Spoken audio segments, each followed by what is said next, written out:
Whenever I'm reading a book, I do this thing where I write down any interesting words that I've found, any intriguing words in a notebook. Then later on I'll sit at my computer and I'll look up the words in order to find out the interesting etymology and the definitions behind them. Well, then I decided that the second part of that process, the looking up words part, should be a show. So, welcome to Define, the boringest show on YouTube, right here at the Launchpad Writers Club. Cheers. Welcome to the Launchpad Writers Club. I am Andrew Lewis. This is another episode of Define, the boringest show in all of the land. Spirit fingers. We're going to look up words. Yeah, and that's it. What have you stumbled into? All right, straight off the bat, I'm going to kick it over to one of the members of the Launchpad Writers Club. This is Hope, and this is Hope's favourite word currently. Do you remember what word you recommended? Lachrymose. And what does it mean? Teary-eyed or weepy. Cool. Lachrymose. Let's look it up. There it is. Lachrymose. Lachrymose. Yes. Tearful or given to weeping, or inducing tears, sad. So, tearful or given to weeping. Before the next word, here's some useful advice from Hope. Special message to the people at home. Oops. Don't stick by the rules. Be careful what you write about. And here is some other random footage of Hope. Is this your writing process? Yes, actually it is. So just don't question it. It will happen in time. But what else is this shit for? Why else do they They're make them playing table bashes. Why do they make them spinny if they don't expect you to spin in them? That is my question. Please don't vomit in the Launchpad Writers Club. Why don't you go vomit out the window? No vomiting. That's the new rule. What about out the window? Back all the cars. The windows don't open. Oh, that's sad. Woo! Oh yeah, I just want to show everyone how you claimed a whole corner. A whole corner of the place. This is Hope's Corner. This is one of the benefits of being one of the first members of the club, is that you get to claim a whole corner. Alright, next word. Paulie Joan came and helped with the open day, and she was so pleased with the fact that I read her favourite word in the last episode that she proceeded to write a whole list of other words that she wanted me to look up. And because I'm too lazy to think of my own interesting words, I'm just going to go with these ones. So, first up, scudding. Scudding. Scud. Scud. Scud. To move fast in a straight line because or as if driven by wind.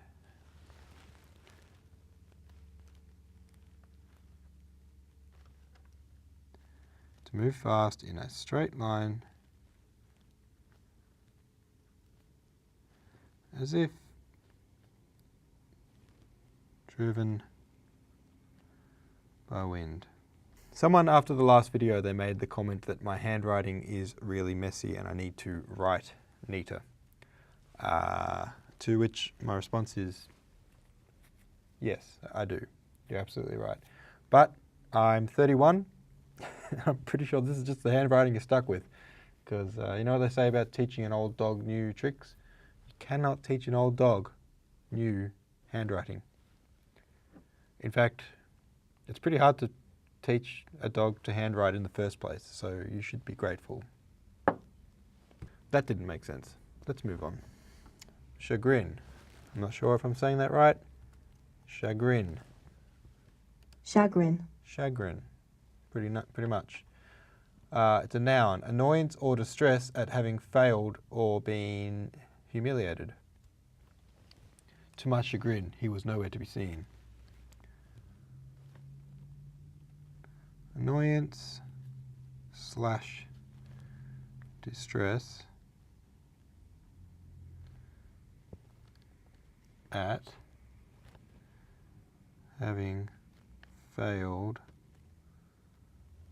/ been humiliated.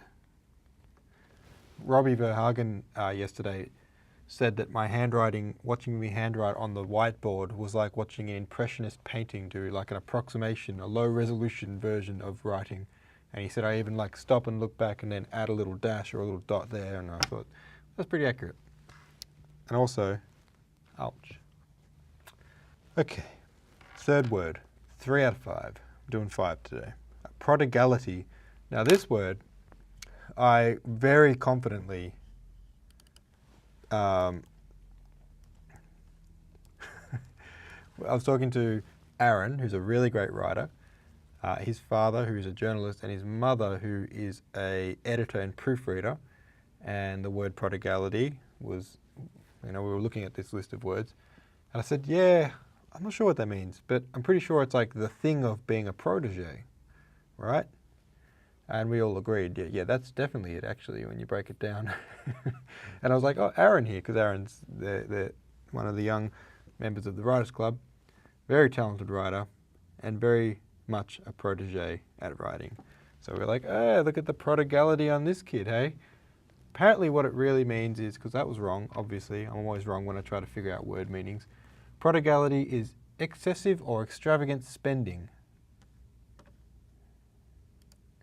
Recklessly wasteful or extravagant, as in disposing of goods or money. Lavish in giving or yielding. Yeah. So I was pretty wrong about that. So prodigality. Excessive /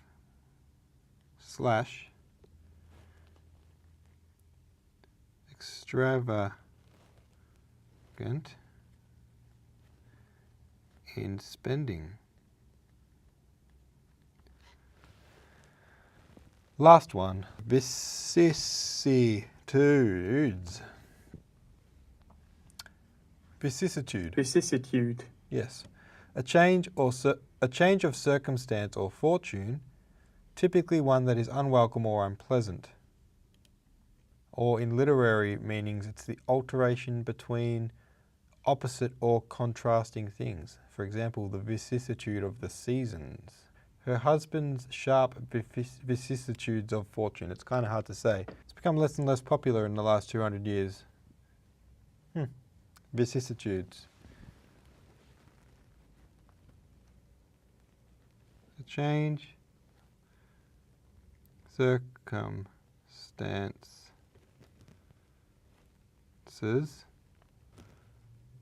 or fortune, typically one that is unwelcome / unpleasant. Those are our words for the day. All right, before I end this, here's a nice comment from the last video we uploaded. Larry Sweech said, when accused of using big words, I counter with, no, they are precise words. Actually, it's a good point. One of the reasons that I do this whole looking up words thing, and it's not obvious from this video or the last one, because so far I've been throwing words at you that are like obscure words, hoping to teach you a brand new word that you like never heard of, or you just, it's too obscure that you probably won't know the meaning. But that's not really what I do when I write down these words. A lot of the words I write down are ones that I do actually understand, and they're quite common, but they're words where there is a more common synonym. And that always makes me think, why did the author of this piece choose this less common word over the more common synonym? And a lot of the times it's about the precision of the word. So the less common word might have a little nuance to it, which fits better with what the author is trying to say. It's more precise. And when you use those more precise words, it allows you to be more concise with your writing. Concise, that's a nice word. Let's look that up. Concise. Concise. Giving a lot of information clearly and in a few words. Brief but comprehensive. Succinct. That's a good word. Succinct. It's a synonym. All right, I'm going to leave you on that note. Hope you learned something, and I'll see you next time.